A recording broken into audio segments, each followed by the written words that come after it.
Hermano, muy buenos días. Un saludo a todos ustedes desde el sur de California. Tengo las 7 de la mañana con 59 minutos, prácticamente a las 8 de la mañana. Hoy día es octubre 19 del 2025 y bueno, un saludo a todos. Hoy día es Día del Señor. Bueno, vamos a abrir la Biblia en el libro de Isaías, capítulo 57. Isaías 57, vamos a leer versículos del 13 hasta el versículo 20. Pongo ahí la lectura.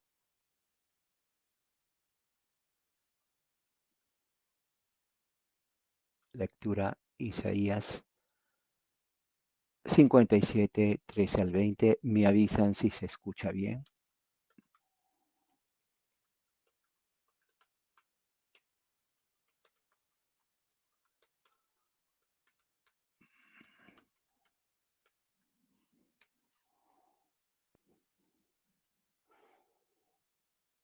Entonces, en Isaías capítulo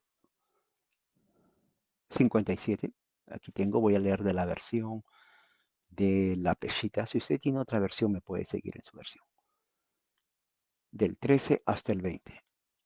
Isaías 57, así dice la palabra del Señor. Dice así: cuando supliques que te libren los que se reúnen contigo, a todos ellos se los llevará el viento y un torbellino los arrebatará. Pero los que confíen en mí heredarán la tierra y poseerán mi monte santo. Escuchen bien, lo voy a volver a leer otra vez. Pero los que confíen en mí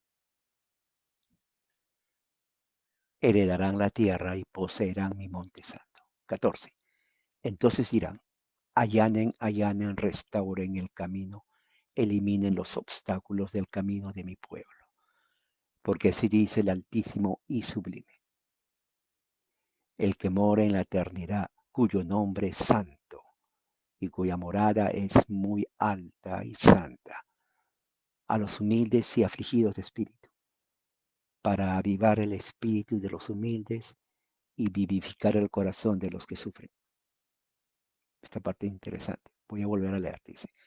Porque así dice el Altísimo y Sublime, el que mora en la eternidad, cuyo nombre es santo, cuya morada es muy alta y santa, a los humildes y afligidos de espíritu, para avivar el espíritu de los humildes y vivificar el corazón de los que sufren.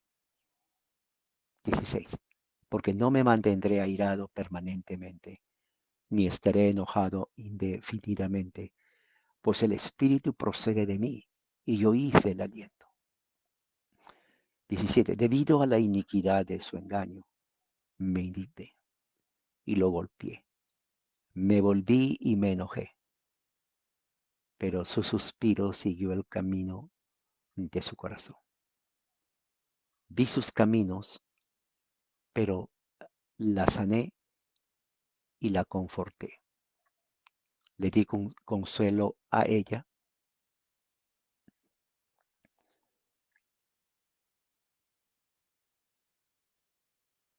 y los suyos y a los suyos que están de duelo. 19. Yo soy el que crea el hablar de los labios. Paz, paz para los que están lejos y para los que están cerca, declara Yahweh, y yo los sanaré. 20. Pero los impíos son como mar agitado, pues no pueden estar quietos, cuyas aguas arrojan reptiles y lodo. Esta es palabra del Señor. Es una profecía que él habla Isaías, Dios a través de Isaías, para el pueblo de Israel. Esta profecía fue hecha unos 700 años antes de Cristo, más o menos unos 2800 años de nuestra era para atrás. Y nos dice cosas muy importantes en cuanto a la naturaleza de Yahweh, ¿no? Versículo 13, la segunda parte, por ejemplo, dice: los que confían en mí heredarán la tierra y poseerán mi santo monte. O sea, la salvación en el Antiguo Testamento era eh, la posesión de la tierra como heredad de Dios que lo hizo la promesa a través de Abraham, Isaac y Jacob. Eso es así.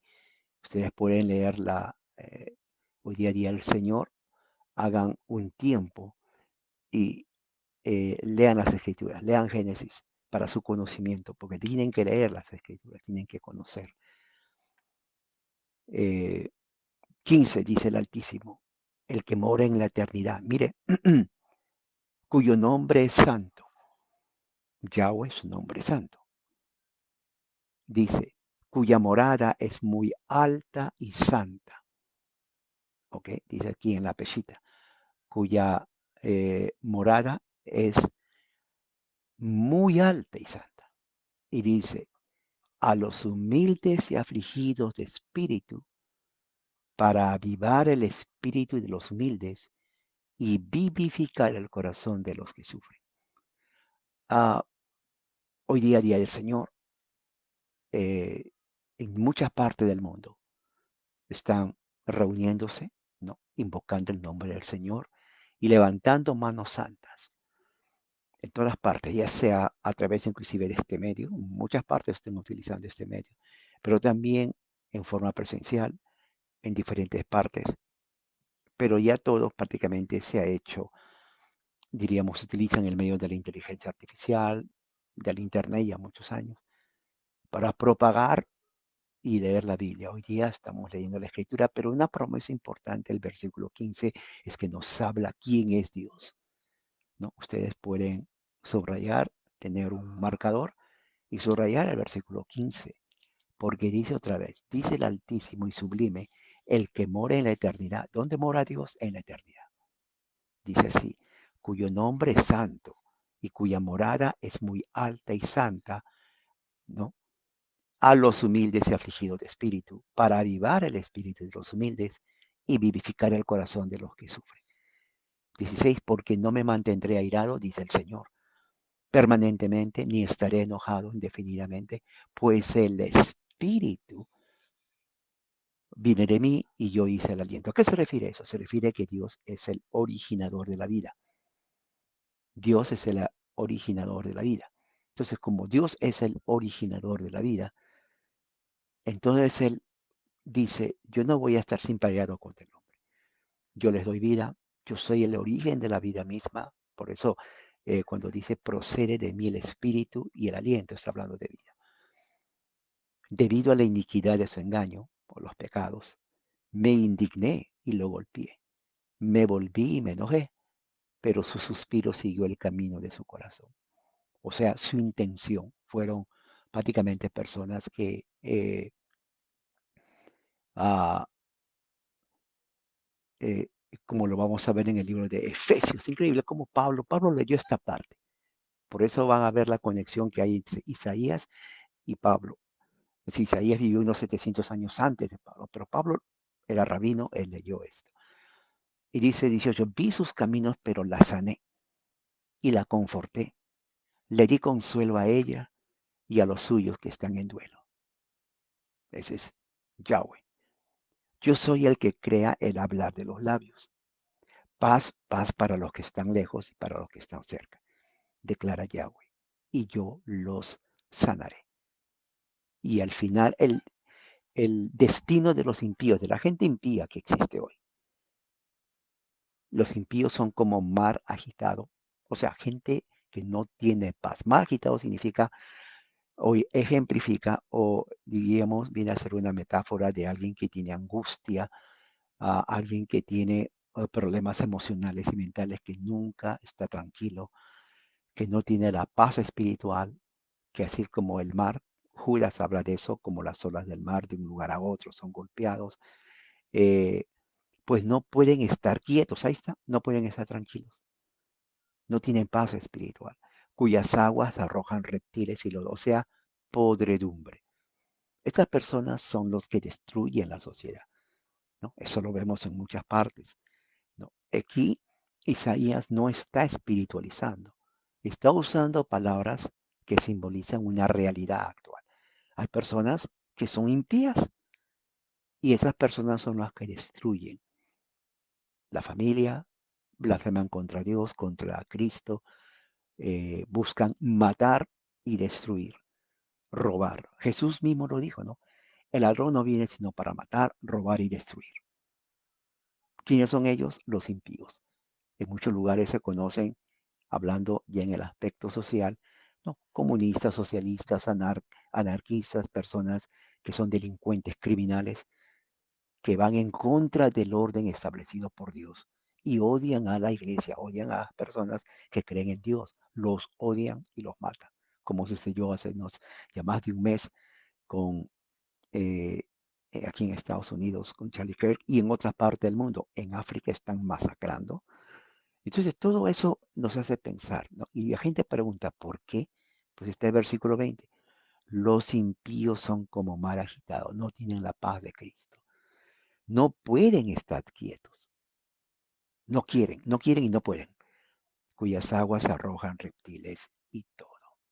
Bien, antes de seguir, vamos a orar. Saludos a los que se han unido, nuestra hermana Alma, nuestra hermana María Teresa, nuestro hermano Hugo, nuestra hermana Liliana y nuestra hermana Loreta de Chile. Entonces vamos a unirnos a una oración y luego vamos a pasar a nuestro estudio de hoy que está muy interesante. Ok, oremos. Padre, en esta mañana que hemos leído tu palabra, danos sabiduría y que tu Santo Espíritu nos hable al corazón. Ayúdanos, Señor, a aprender, a que podamos nosotros estar preparados mental y espiritualmente.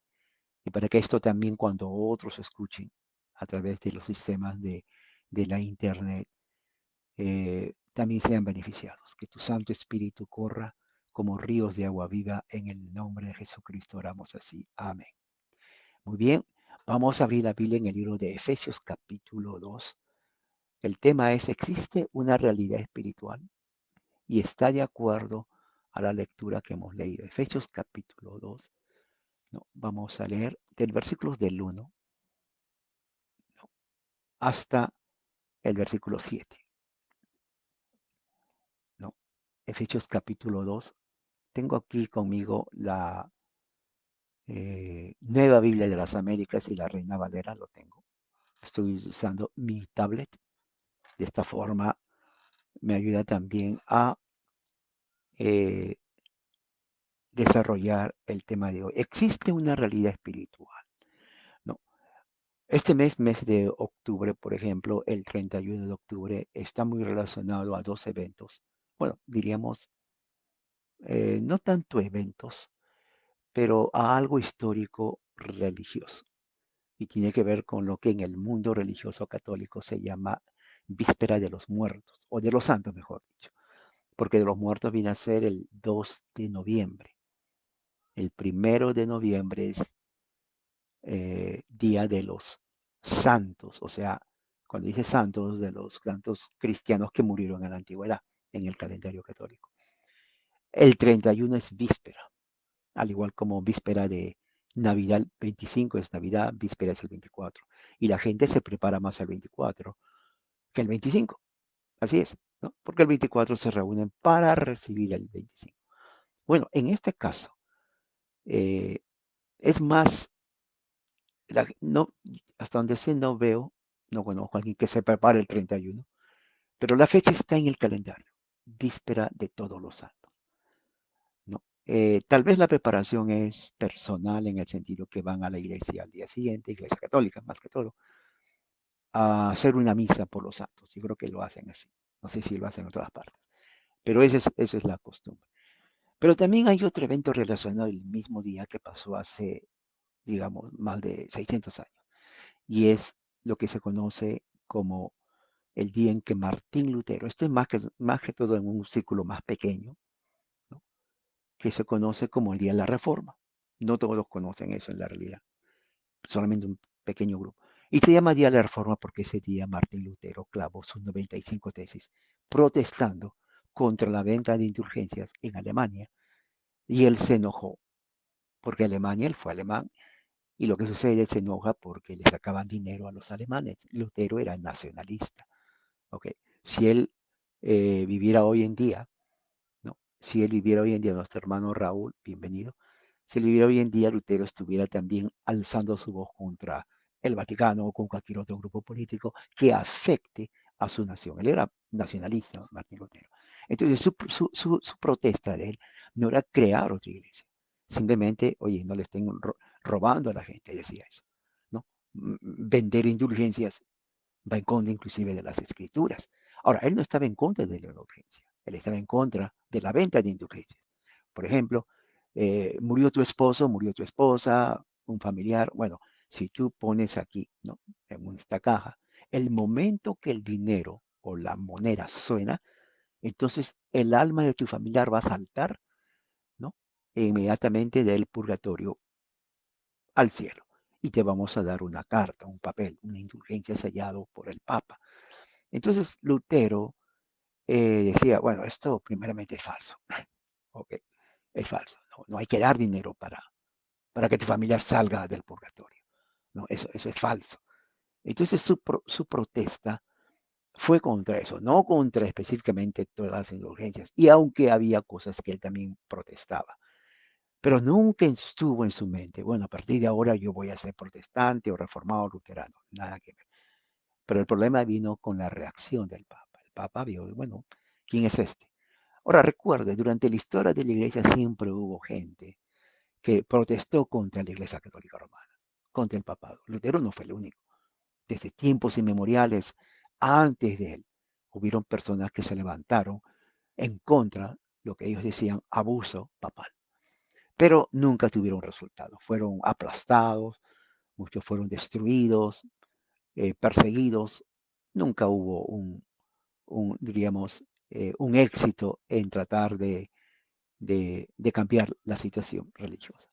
Pero con Lutero fue diferente. El Papa León X pensaba que era lo mismo, ¿no? O este es otro más, un monje, y peor es solo. Y Alemania. Ahora, ¿por qué Alemania? Porque Alemania era dentro del Sacro Imperio Romano, desde entonces, lo que daba más dinero al papado, ¿ok?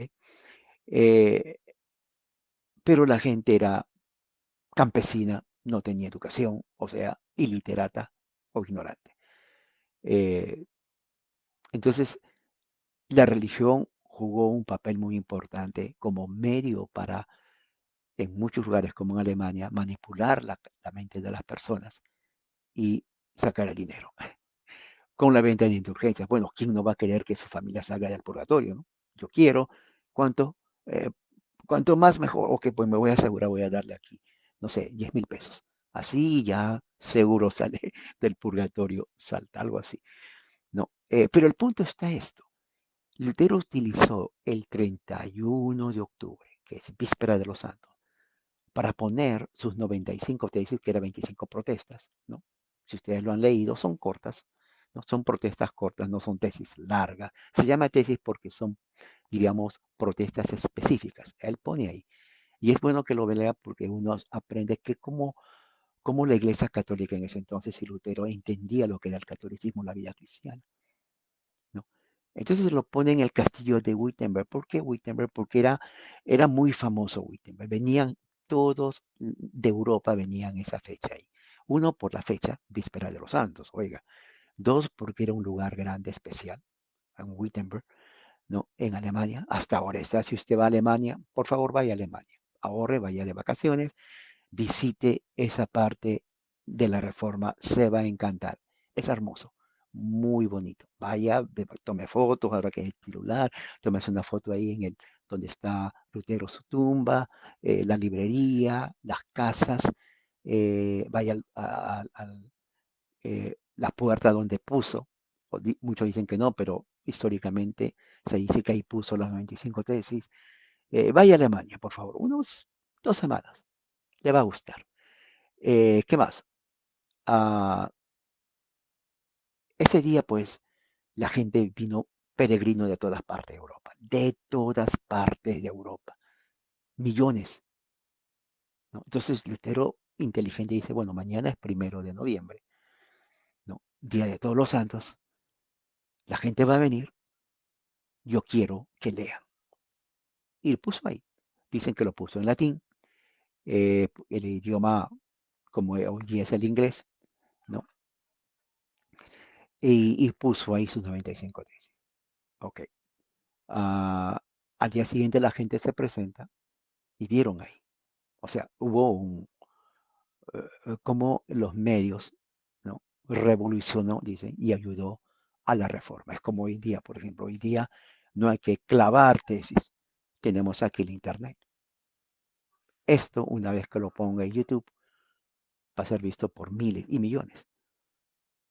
La libertad de uno escoger lo que quiere ver, ¿no? Usted no va a YouTube, un tema específico, usted va a entrar y lo va a ver. Entonces, así como usted, millones van a ver ese tema. Si no le gusta un tema, pues no lo va a ver, va a entrar. O sea, la libertad de expresión, la libertad de escoger y los medios van de la mano para una sociedad libre. Y así es, ¿no? Usted va a encontrar en YouTube cantidad de personas, diferente tema. En religión es una de las que tiene cantidad, millones de vistas. Y religión es no solamente cristianismo, sino también otro tipo de religiones. Cristianismo de por sí, siendo una religión amplia, diversa y dividida, ahí va a encontrar debates entre católicos, contra bautistas, bautistas contra pentecostales, ortodoxos contra anglicanos, anglicanos contra católicos, católicos contra ortodoxos.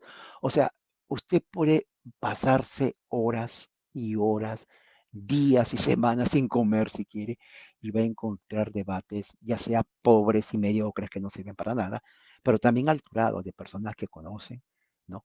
Académicos, teólogos, muy preparados, donde uno aprende inclusive, ¿no? Pero la religión, especialmente el cristianismo, es importantísimo y es clave para entender. Y eso es lo que pasó en el tiempo de Lutero. En el tiempo de Lutero no existía esto. O sea, lo que pasaba en Alemania no se conocía en otro lugar porque nadie decía. Para que conozcan tenía alguien que viajar en caballo. Sí, porque no había avión tampoco, ¿no? Carro. Entonces viajaban días y días, semanas en caballo, por el caballo a veces hasta se moría, por tanto que tenían que galopar. Y cuando llegaban, después de días y semanas, decían, mira, este monje Lutero lo que hizo el 31. Oh, llegaba hasta el Papa decía, no, es un monje loco. Pero lo que no sabía es que Lutero no era monje loco. Él tenía muy bien un, un propósito, un plan, que aunque tal vez en ese momento no entendió el alcance que iba a tener, ¿no? O la trascendencia de su mensaje, empezó por ahí. Entonces, la víspera del 31 de eh, octubre, Día de los Santos, noviembre primero, fue el día en que Lutero usó, muchos llaman, para el inicio de lo que es la reforma. Que él tuvo en mente eso no, está en debate. Como dije, él nunca quiso separarse de la Iglesia Católica, quiso tal vez, inclusive la palabra reformar es demasiado. Él quiso que se corrija, póngalo así. Él quería corregir esos errores. Y nada más, porque él creía en las indulgencias. Él creía en muchas cosas que, que el catolicismo cree, porque él siempre fue católico. Él creía en la intercesión a María, él creía que el bautismo de infantes, el bautismo salva, ¿no? Por eso hoy muchos que no son luteranos, de otras sectas, por ejemplo, evangélicos, pentecostales, otros más, celebran como que si Lutero hizo ese día para ellos. No, Lutero no es eso. Es más, Lutero nunca quiso que el 31 se celebrara, para decirlo con eso. Él utilizó ese día como una estrategia, porque la gente al día siguiente iba a llenar, y eran millones. Y iban a Wittenberg, porque no solamente por la fiesta de los santos, pero Wittenberg era un palacio grandísimo en donde había cantidad de reliquias, miles de reliquias. Ahí puse en mi página la semana pasada, había una botellita, ¿no? Así, una botellita en donde estaba, en la botellita, según se dice, la leche del pecho de la Virgen María que se cayó, no sé cómo lo recogieron, no sé si estuvo ahí María Magdalena o el apóstol Pedro o Juan, el discípulo amado. La cosa estaba en que es una gota de leche, lo agarraron, yo creo que estaba así, y lo agarraron y lo pusieron en una botella y lo vendieron. Y ya lo compraron, es más, ya no está, está la foto. La leche, se llama la Santa Leche, se llama. Así es, la Santa Leche. Pueden ver ahí mi página, ahí está. Alguien lo compró. No dice cuánto pagó, debe ser un millonario, pero compró la leche, ¿no? Pues mejor dicho, la santa leche, porque de la Virgen, no es cualquier leche, que Jesús, bueno, se alimentó. ¿Qué le parece? Y así como esas reliquias, habían reliquias, miles de reliquias, increíble. Habían cabellos, había el cabello de María Magdalena, por ejemplo. No sé qué largo fue el cabello de María Magdalena, y estaba, reliquia. No, mucha gente compraba, decía, pero, y según se leyendo, investigando, que si el cabello era demasiado largo, lo cortaba. ¿Quiere un pedazo de cabello? Sí, de María Magdalena. Bueno, le va a costar, porque le va a bendecir, pero se sabe. Bueno, ¿cuánto? 15,000 pesos. Oiga, la gente apenas tenía 1,000 pesos para todo el mes. ¿Y de dónde iba a sacar esa cantidad? No, no. Y nomás mírelo, nada más. Además es pelo de la María Magdalena. Y así, sandalias, por ejemplo, cantidad. Esta sandalia la mitad era de un apóstol. Bueno, es la mitad porque, oiga, caminaron miles y miles de millas. Así que pudimos rescatar esta mitad. Pero es reliquia, eso sí no se vende. Ahí nomás, lo pueden mirar. Cráneos, habían cráneos. Esto fue de San Ignacio. De veras, sí, sí. Nomás no lo toque, mírelo. Es una reliquia. Y así cantidad de reliquia. Uñas también había, ¿no? La uña, oiga, ¿cómo es esto? Se cortó la uña y bueno, alguien estaba ahí, lo recogió y aquí tenemos la reliquia de la uña, no sé, de San Hilario, lo que sea. Entonces, esos tipos de reliquias llamaban la atención y la gente iba como un museo, póngalo así, ¿no? Usted ha ido a un museo, decía, oh, mira, así vivían antes, o algo así. Pero en este caso eran reliquias, que si fueran genuinas o no, eso es otra cosa. La gente no cuestionaba la genuinidad. Y si alguien lo hacía, no lo decía. La gente iba porque, oiga, quiero ver, ¿no? El manto sagrado de este apóstol, su sandalia, su pelo, sus uñas, la santa leche de la Virgen María, los cabellos, cosas así, ¿no? Una silla donde se sentó Pedro. Esta fue la silla, sí. ¡Wow! No la toque, está de madera, tiene más de 2000 años. Mírenlo así nomás, de lejitos. Cosas así, cantidad. Entonces causaba admiración, curiosidad y todo eso. Bueno, Lutero lo hizo. Ahora, si se dan cuenta, la fiesta de Todos los Santos a la víspera no tiene nada que ver con disfraces. ¿Ok? Los disfraces o que salían a hacer trick or treat, que los niños se ponen ahí, no tiene nada que ver. Aunque la fecha que usó el Papa y también Lutero se remonta, tal vez esa fecha, a prácticas paganas antiguas, en donde se pensaba que salían los muertos a deambular, ¿no? Y la gente tenía que vestirse, ponerse una máscara para engañar a los espíritus, ¿no? A que no lo vean. Entonces, según la creencia, decía, si tú te ponías una máscara, el espíritu que deambulaba en el bosque por ahí te miraba y tenía que ser una máscara fea para que el espíritu te tenga miedo, te mira y ya le engañaste al espíritu. Y otras prácticas más que hoy en día se hacen, porque hoy día se visten ese día, se disfrazan, los niños salen con caramelo, eso también tiene su historia. Claro, los niños no salen pensando que va a haber un espíritu, ellos lo hacen más por diversión, ¿no? Salen con el papá, se disfrazan, hasta la mamá se disfraza, no sé, aquí se disfrazan de todo, hasta el perrito, al chihuahua lo disfrazan de león, o chiquis, no sé cómo es pero lo hacen de león por un día al chihuahua. Eh, Claro, ellos lo hacen por diversión, pero en la antigüedad ellos creían realmente eso. Que hay gente que cree eso, dicen que sí, en fin. Pero esa fecha lo utilizaron, lo cambiaron en el siglo VII, el Papa cambió por los santos, que era en mayo, a 31 de octubre.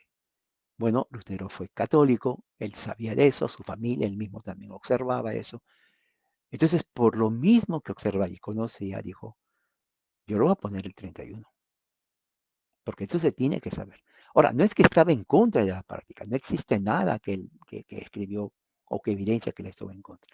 Simplemente utilizó un día donde la gente se iba a reunir, millones de toda Europa, para dar a entender su protesta. Pero no era una protesta que se conoce ahora que dio lugar a esto. Él quiso como que no estoy de acuerdo, se enojó.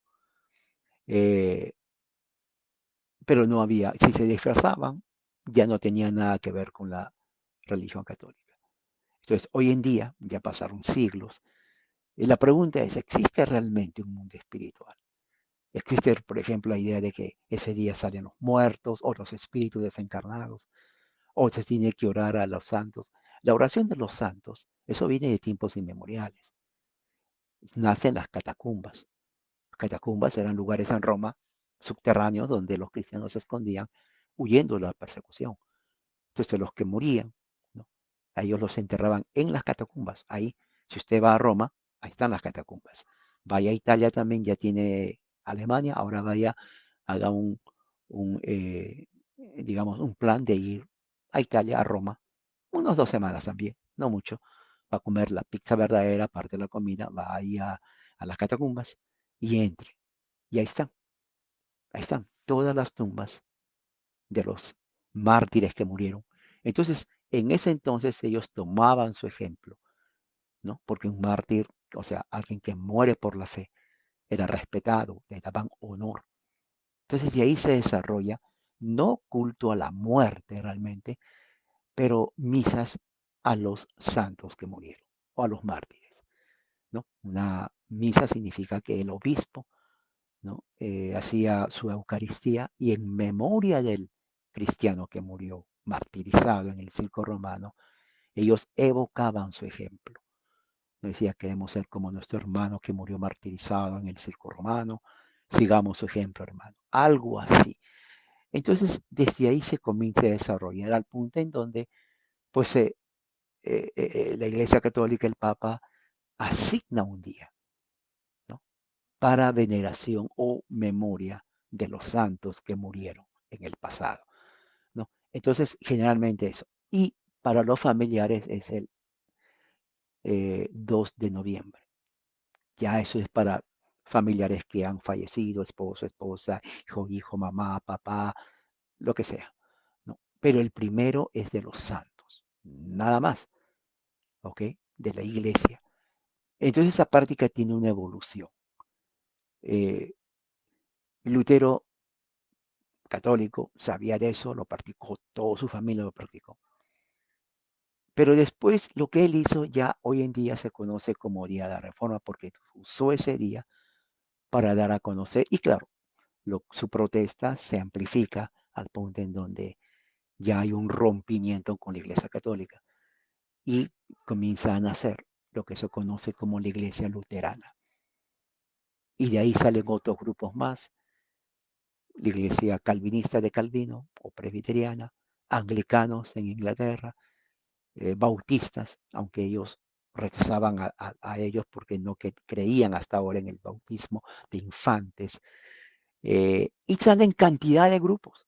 O sea, lo que Lutero empezó dio lugar a más grupos, a grupos que inclusive entre ellos se atacaban, ya no solamente atacaban a la iglesia, sino entre ellos. Los bautistas, por ejemplo, atacaron no solamente a la iglesia católica, pero a luteranos, a calvinistas, a presbiterianos, y de ahí salen otros grupos que ya no solamente atacaban el bautismo, sino que negaban la Trinidad, negaban, o sea, hay una explosión sectaria en donde se degenera, ¿se dan cuenta? Lo que Lutero empezó solamente con protestar, después se va degenerando en otras sectas hasta que viene a Estados Unidos. Y de aquí viene la explosión de más sectas. Ese es otro tema interesante que lo vamos a tocar otro día. ¿Ok? ¿Qué más? Pero el mundo espiritual, ¿no? De que salen o no salen, está lleno de mucha mitología y leyenda. Lo que es cierto es que sí existe un mundo espiritual. Vamos a la Biblia, por ejemplo, en Efesios capítulo 2, que es el tema, el texto que hemos leído. En Efesios capítulo 2, el apóstol Pablo, en su carta a los Efesios, a los cristianos en Éfeso, en el capítulo 2, él desarrolla y nos da a conocer la realidad en la vida del creyente y en la vida del incrédulo. Y él lo pone en un marco muchas veces simbólico, pero también espiritual, de una realidad espiritual. Por ejemplo, el versículo 2, versículo 1 dice, y él les dio vida a ustedes. El dar, dice, él dio vida a ustedes, que estaban muertos en sus delitos y pecados, que es la frase, ya nos da a entender que Pablo está hablando de una situación, de una realidad en donde se puede entender como simbólica, porque dice, les dio vida a ustedes.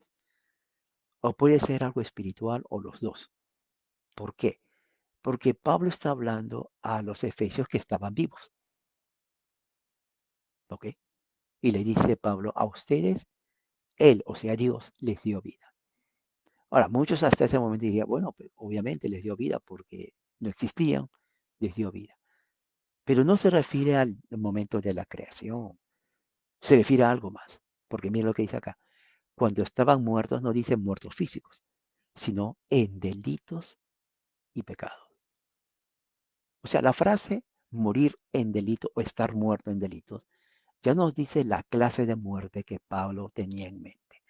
No era una muerte física, no era una muerte biológica, era otro tipo de muerte en otro tipo de ambiente.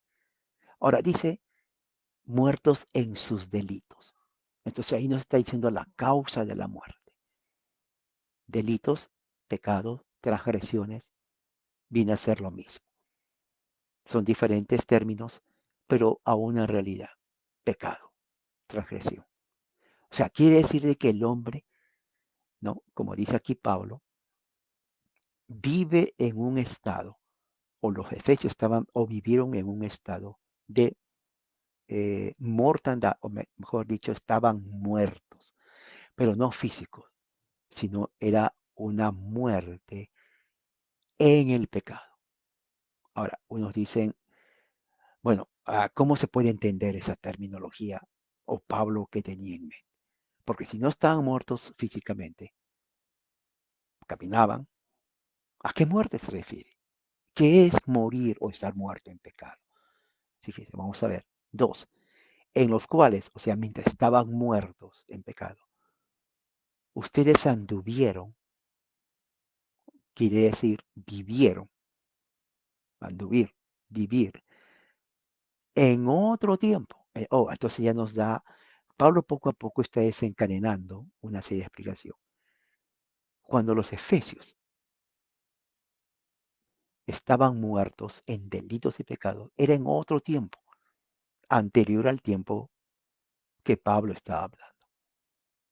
O sea, no estaban muertos en ese momento, sino hubo un tiempo en el pasado que ellos estuvieron muertos en delitos. Fíjese la, la, la lógica de Pablo. Sigamos la mentalidad de Pablo. Saludos, hermano. El cuarto Home Studio. eh, y nuestro hermano Aldo Zavala. Saludos, hermano. Entonces, para Pablo, en su cosmovisión, hubo un tiempo en donde el hombre estaba muerto, pero en delitos, transgresiones o pecados.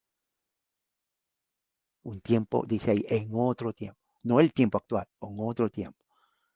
Ahora, piensa eso, piensa lo que Pablo está hablando. Luego dice, según o de acuerdo la corriente de este mundo. Ahora, ahí pone otro elemento más. Estaban muertos en pecado, en otro tiempo, pero viviendo de acuerdo a la corriente de este mundo. Ahora, corriente de este mundo, la pregunta es, ¿qué cosa quiso decir Pablo con eso? Bueno, corriente en ese entonces tiene que ver con la filosofía, la mentalidad, como uno vivía su vida en ese tiempo, sin Cristo. O sea, cuando digo en ese tiempo, no en el tiempo de Pablo, sino en el tiempo antes de conocer a Jesús. Hoy en día, por ejemplo, hay gente que no es cristiana, ya sea que no es cristiana, que no cree en Dios. Usted habla de Cristo, de la Biblia, no lo van a entender, no quieren escuchar, no quieren entender, y ellos viven una vida totalmente diferente a la vida de un cristiano. Diferente, ellos hacen decisiones diferentes porque su cosmovisión no es la misma. Pablo llama a eso corriente de este mundo. Pablo llama a toda filosofía, a toda ideología, corriente de este mundo. La ideología común en todas partes actual es la del marxismo cultural, comunismo, feminismo, LGBTQ. transexualismo, transgenerismo, aborto, ateísmo. ¿Se dan cuenta? Todas estas corrientes no son cristianas y obviamente es la corriente de este mundo. Entonces, todas esas ideologías de ahora encaja dentro de lo que se llama corriente de este mundo. Eso es lo que esta gente, antes de conocer a Cristo, vivían, según, según la filosofía de este mundo. Si usted habla, por ejemplo, con un ateo, él no va a entender, él va a rechazar la filosofía bíblica que viene a ser Dios es el creador de todo. Y él va a decir, primeramente, Dios no existe, para empezar. Entonces ya hay un choque ahí. Segundo, al no existir, yo soy Dios. O sea, reemplaza al Dios de la Biblia con él. Yo soy Dios porque primeramente yo me veo, Dios no se ve. Segundo, yo pienso, según él, ¿no? Si piensa, razono, entonces yo decido lo que quiero hacer. Yo no tengo que estar, Señor, guíame a ver qué voy a hacer. No, yo no creo en ficción, porque no hay Dios. Yo creo en mí, porque yo me veo. En el espejo yo soy. Yo decido qué hacer, qué no hacer y se acabó. Entonces, eso es lo que Pablo dice corriente de este mundo. Pero no dice así, dice después conforme al príncipe de la potestad del aire. Y ahí viene el tema de ese tema. Existe un mundo espiritual. Ahora, uno dicen, hay dos interpretaciones. Uno dice, conforme al príncipe de la potestad del aire. Muchos creen que Pablo tiene en mente al imperio romano, a los césares, a los emperadores. Porque muchos de ellos se creían dioses. ¿Sí? Cuando ellos morían, lo endiosaban, por eso ponían sus estatuas y se llamaban señores. En griego, Kyrios, ¿no? Por eso Pablo utiliza mucho la palabra Jesucristo es nuestro Kyrios, como para decir, no es el emperador romano el Señor de nosotros, es Jesucristo el Señor. Y eso trajo problemas a los cristianos de ese tiempo, porque lo veían como subversivos a los cristianos. Entonces dicen, bueno, cuando Pablo dice conforme al príncipe de la potestad del aire, está hablando de ese falso Dios llamado emperador que se cree Dios, ¿no? Seguían lo que él dice. Pero esa interpretación no me convence, muchos no están de acuerdo con eso, sino a mí se refiere a algo espiritual, a algo que según Pablo lo describe, príncipe o principal, ¿no? Eh, de la potestad del aire. Ahora, la palabra donde está en el versículo 2. Vamos a ver aquí, versículo 2. Eh, dice así, según, de acuerdo a la autoridad del aire, es la palabra exousías en griego. Es un sustantivo que quiere decir poder u autoridad. Entonces, según Pablo, este ser del aire, que lo llama espíritu neumato, lo llama así en original, es una autoridad del aire, lo llama ahí, aeros. Sí, la palabra aire en español es una transliteración de la palabra griega aeros. O sea, recuerde que el español no es español, es griego. Nosotros hablamos griego, usted habla griego sin saberlo, mal pronunciado. La mayor parte del lenguaje de la terminología en español es griego, junto con árabe también, pero más es griego. Por ejemplo, aire es griego, porque viene del griego aeros, se dan cuenta, es una evolución del lenguaje. Entonces, este espíritu es una autoridad del aire. Ahora, muchos dicen, pero ¿acaso no es Dios el rey del mundo? Él dice, Dios mismo dice, mío es la tierra, ¿no? Mío es toda la creación. Bueno, sí, no contradice. ¿Por qué? Porque no está diciendo que Satanás es el Dios de la tierra. Está diciendo autoridad del aire. En este caso, de un sector, diríamos, en donde él puede ejercer su poder y autoridad.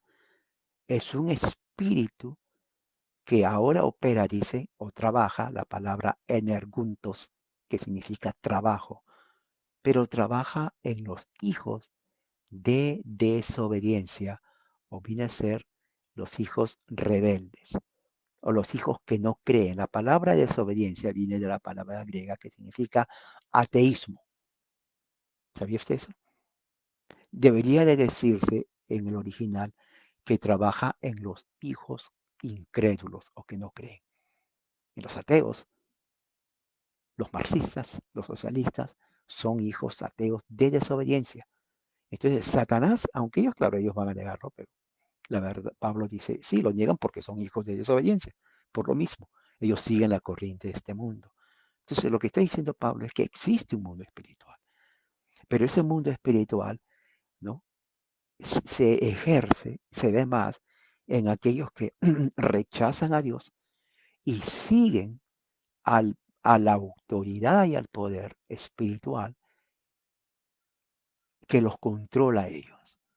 Entonces, ya sea que usted crea o no que salen los espíritus o no, el asunto es que existe un mundo espiritual y ese mundo espiritual está gobernado por el gobernador, ¿no? De acuerdo al gobernador o la autoridad, que viene a ser un sustantivo que viene arconta, que tiene que ver gobernador, ¿no? Gobernador, en el versículo 2 dice, conforme al príncipe de la potestad del aire, gobernador. Príncipe viene a ser gobernador en el griego, o sea, el principal, el que gobierna el área espiritual del aire, pero gobierna en los hijos de desobediencia, no en el Hijo de Dios.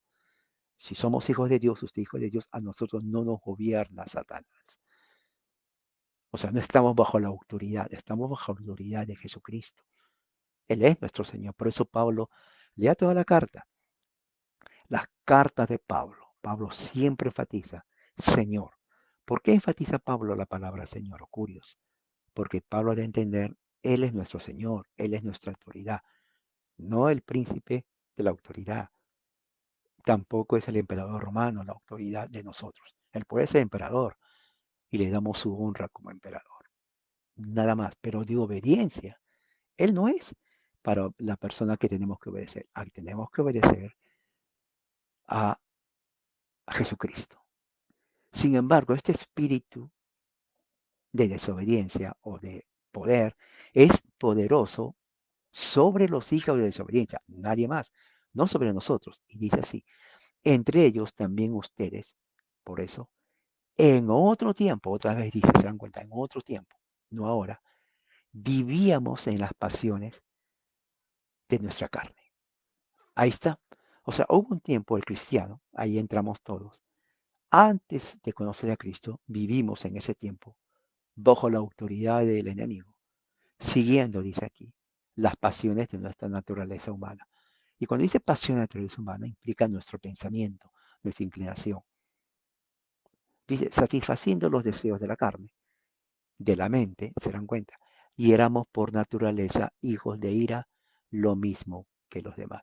Se dan cuenta, los hijos de ira son los hijos de desobediencia en el versículo 2. ¿No? Los hijos de ira son los hijos de desobediencia en el versículo 2. O sea, Pablo utiliza dos términos para referirse a los hijos de ira. Hijos de desobediencia son, como se puede traducir, los ateos, los que no creen, pero hijos de ira, ¿no? Eh, dice por naturaleza, hijos de ira. O sea, la naturaleza del hombre, según la Biblia, sin Cristo, es una naturaleza que está bajo la ira de Dios, bajo la indignación de Dios. También se traduce la venganza de Dios. O sea, una persona que no es cristiana, esto es según la escritura, está bajo la ira de Dios, hermano. No importa cuán bueno sea la persona, o educada, o no educada. No hace diferencia porque el que está sin Cristo está bajo la ira, la venganza, la indignación de Dios. O sea, Dios, como dice el salmista, está enojado con el impío todos los días de su vida. ¿Sabe usted eso? Eso es fuerte. Está enojado con el impío todos los días de su vida. Por eso Pablo dice, son hijos de ira por naturaleza. O sea, no pueden cambiar de por sí mismos. ¿Me entiende? O sea, esto es serio desde el punto de vista bíblico. ¿Ok? Y dice además, y dice igual que los demás. O sea, ¿quiénes son los demás? Los que están en Cristo, los que no son creyentes. 4. Pero Dios, ahí viene la conjugación de contraste. Es una conjunción de contraste. Ya del 1 al 3 es el hombre sin Cristo. Pero a partir del 4 ya Pablo desarrolla el que está en Cristo. O sea que sí hay salvación, sí hay oportunidad para que el hombre que está bajo la ira de Dios no esté bajo la ira de Dios. ¿Cómo es eso? 4. Dios rico en misericordia. Empieza con Dios. Aquí está la salvación. ¿Ok? A causa del gran amor con que nos amó. Ahí está. Ya nos está dando, Pablo está desarrollando cómo el hombre que está bajo la ira de Dios puede pasar a ser un hombre que ya no esté bajo la ira de Dios. Y eso está dependiendo de Dios mismo. Porque Dios, dice Pablo, es lleno de misericordia. Dios, dice Pablo, nos ama con un gran amor. Tanto es ese amor, dice Pablo, que aun cuando estábamos muertos en delitos, está utilizando lo mismo en un estado de ira, de condenación. Mire, Él nos dio vida. Él nos dio vida. Nosotros no hicimos nada. No tuvimos que decir, a ver Dios, ¿qué puedo hacer yo para ganar la vida eterna? No, nada que ver. Pablo dice, Dios, porque te ama o nos ama, nos dio vida de Él. Eso se llama monergismo. O sea, Dios trabaja por sí solo. Él no dijo, como dice el dicho popular, dame la mano a mi mano y yo te ayudaré. No dice eso, ¿no? Muchos creen eso, ¿no? El abogado pone su mano y visto, Dios agarra su mano y lo está agarrando. Bueno, eso no es lo que Pablo está hablando.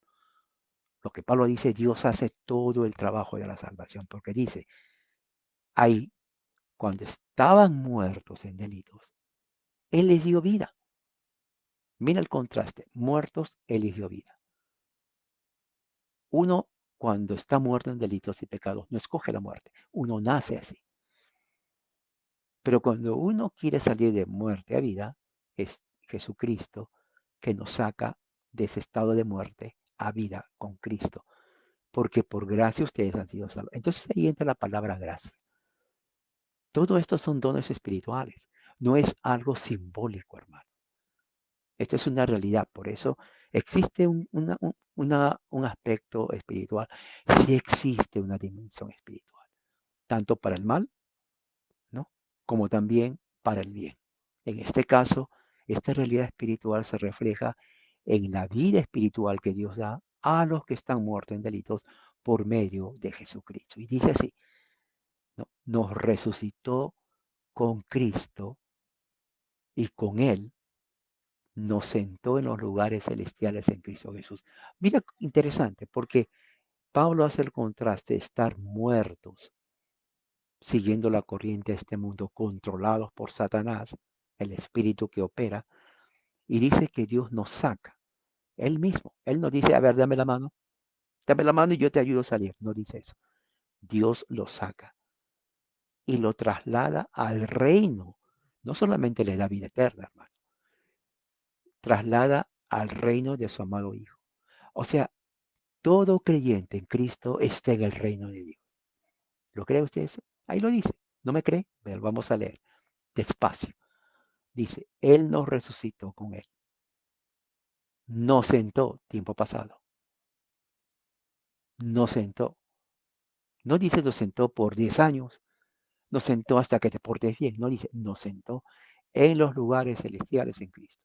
O sea, es imposible que Dios nos salve para que luego nos dice, ¿saben qué? Me arrepentí de salvarte.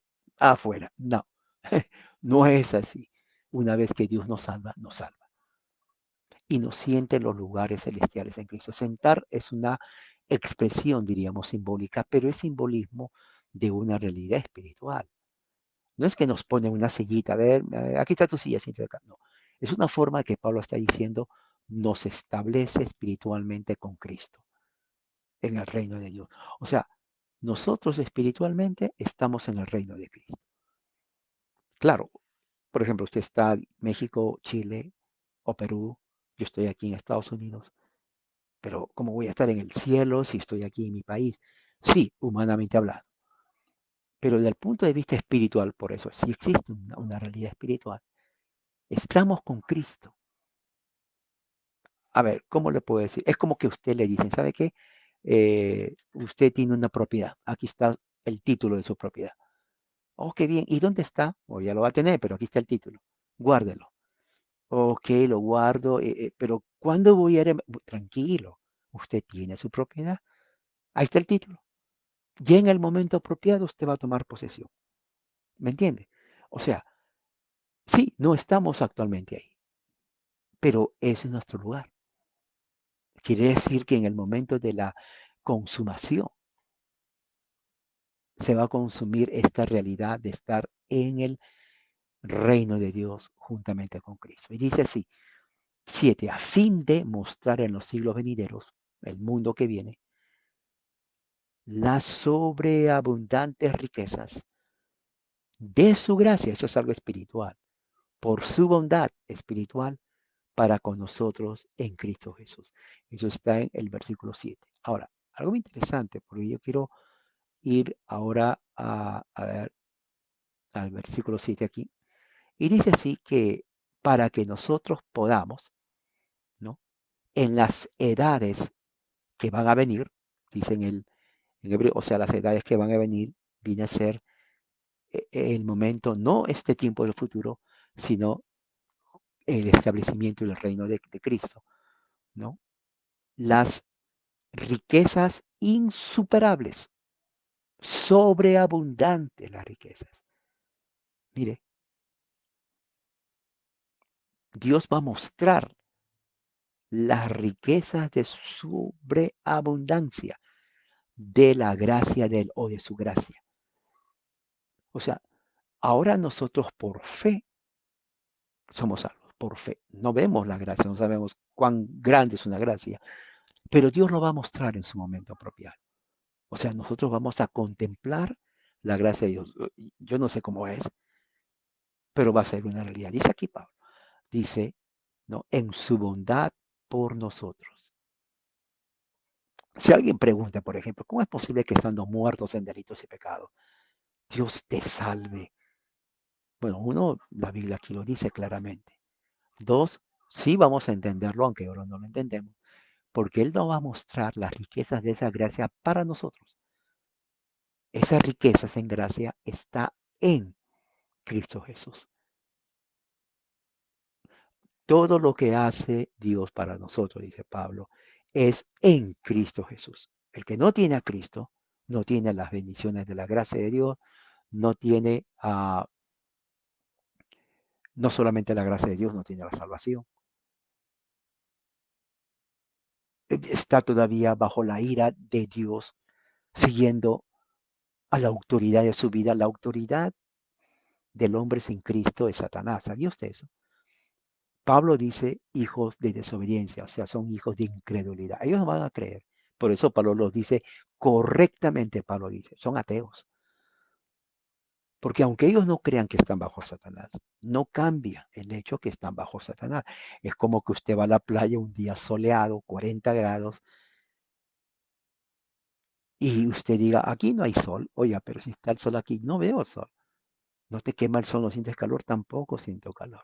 O sea, no importa lo que diga y niegue, el sol está ahí por más que no quiera creer, hace calor por más que lo niegue. El ateo es así. Pablo lo dice, son hijos de ateísmo, de incredulidad. No solamente ellos niegan a Dios, pero ellos niegan a su propio gobernador, que es Satanás. O sea, ellos niegan a Dios o niegan a su creador. Por eso son hijos de ira, son hijos de venganza. Dios está airado con el impío todos los días de su vida. Ellos no van a creer. Ellos digan, no, esa es pura mentira que Satanás. El hecho mismo que lo niegan ya es evidencia que están bajo su poder. ¿Cómo salen de ahí? Dios es el que sale de ahí, lo saca. Porque Dios no dice, a ver, el que quiera salir, deme su mano, yo le ayudo. No existe eso. Dios, por eso dice, por su amor, por su misericordia, les dio vida juntamente con Cristo. O ¿quiénes son ellos que Dios decide quiénes son? Yo no sé, pero Él sabe a quiénes les da vida. Pero son los que estaban muertos en delitos y pecados. Entonces, estar en Cristo es estar en su reino, en los lugares celestiales, en Cristo, sentados con Él espiritualmente. Esa es una realidad espiritual. No se puede negar. Tampoco se puede negar la realidad espiritual del príncipe de este mundo que opera o trabaja en la mente de aquellos que rechazan a Dios. Eso es espiritual. Eso existe, hermano. ¿Ok? Por más que uno diga, no, que sí, si somos creyentes, aceptamos una realidad espiritual, la de Satanás, que ejerce poder en sus, bueno, diríamos, hijos así, porque rechazan a Dios, y la de Dios, que viene a ser que en Cristo estamos sentados en los lugares celestiales, en Jesucristo. Es como un mundo paralelo, el mundo de Dios, el reino, y el mundo del enemigo. Algo así cuando, ¿se acuerdan cuando Jesús estuvo con Pilato? Y Pilato le dice, no haces nada, no sabes que yo tengo poder para darte libertad o no. ¿No? Pilato lo dice así. ¿Qué le responde Jesús? Le dice, tú no tuvieras autoridad si no se te fuera dado de arriba. Wow, tremendo de mi padre, algo así lo dice. Eso es tremendo, hermano. Ahí Jesús está diciendo a Pilato, hay dos mundos, prácticamente en paralelo. Tu autoridad mundana, terrenal, que tú te crees que tienes poder, y sí, lo tienes, limitado, pero lo tienes. Pero está otra realidad espiritual, que es la causa de tu poder, aunque no lo reconozcas. Dios. Él es la fuente de la autoridad que tienes aquí. Así que cuando tú dices, ¿no? Te estaba diciendo, que tienes autoridad para dejarme el libro, no. Prácticamente no es poder tuyo, es poder de Dios. Yo soy el Hijo de Dios. Tremendo, tremendo, hermano. Eso le cayó la boca a Ponce Pilatos. Y eso es para todos. Todo gobernante actual no es que, oh, el pueblo me eligió, ¿no? Así dice. No, el pueblo es bruto, hermano. El pueblo es mediocre, el pueblo no elige, no sabe elegir. La autoridad que Dios da a uno viene de Dios. Ahora, que no lo sepa administrar es otra cosa. La parábola del hijo pródigo lo dice, ¿no? Papá, ¿sabes qué? Dame lo que me corresponde, ¿no? Pues ya, pues yo ya soy grande, dame por favor. Bueno, Dios le dio, el Padre le dio y lo malgastó, lo malgastó. Bueno, la autoridad que Dios da al hombre viene de él, pero el hombre, como el hijo pródigo o el gobernante, lo malgasta, lo administra mal, en vez que haga justicia al pueblo, hace injusticia, en vez que utilice y lo invierta para el bien de la sociedad, se lo gasta para él, o sea, se convierte en un tirano mediocre, rebelde, ¿no? Eh, porque no usó bien la autoridad que Dios le dio. Y eso prácticamente es lo que vemos en el mundo, toda Latinoamérica, esta gente lleno de presidentes, que la autoridad que ellos tienen, ellos creen que, oh, el pueblo me eligió. No, el pueblo no te eligió. Dios te dio esa autoridad, pero lo está malgastando. Y mala inversión de dinero, injusticia, pobreza, miseria, delincuencia, criminalidad, terrorismo. ¿Qué más? Usted le pone todo eso, porque no usan bien la autoridad que Dios les da. Pero que está en Cristo, está sentado en los lugares celestiales en Cristo, realidad espiritual. Nosotros vivimos en esa realidad espiritual. Claro, tenemos que trabajar para comer, obvio. Nos cansamos, obvio, igual que Jesús. Nos da sed, obvio. Nos enoja algo, obvio. Nos enfermamos. ¿Quién va a estar libre de enfermedad? Nadie. y al final nos morimos físicamente. Pero por sobre eso, el que está en Cristo ya está sentado en los lugares celestiales en Cristo. ¿Necesitamos que oren por nuestra alma? No, no creemos eso. No creemos porque el que ya está sentado en Cristo, oye, ya está sentado en Cristo. Una vez que tú estás en tu casa, ya te dieron las llaves, ¿no? Mire, señor, aquí están las llaves de su casa. Ahora sí, ¿y dónde está su título de propiedad? Aquí está, ok, ahora aquí está. Bien, ya nadie te va a decir, oye, te voy a llevar a tu casa. No, ya estás en mi casa. Esta es mi casa, ¿qué me vas a dar? No necesito nada. Bueno, el que está sentado en los lugares en Cristo ya no necesita oraciones por los muertos. Ya no necesita que le hagan novenas o misas, porque ya está sentado en los lugares celestiales en Cristo, que cuando nosotros partimos, no vamos a estar flotando en el aire, ¿no? Mira, está flotando en el aire, no, nada que ver. Ya nos vamos, como dice Pablo, para mí el vivir es Cristo y el morir es ganancia.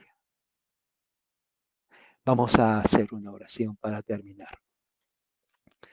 Padre, gracias por tu amor y tu misericordia. Señor, danos sabiduría para poder captar y entender más esta realidad espiritual en Jesucristo. Danos sabiduría, Señor. Fortalece nuestra mente, nuestra alma, nuestro espíritu, nuestro cuerpo. Ayúdanos a crecer en el conocimiento de la verdad en Jesucristo, a un varón perfecto, a la medida de la estatura de Cristo.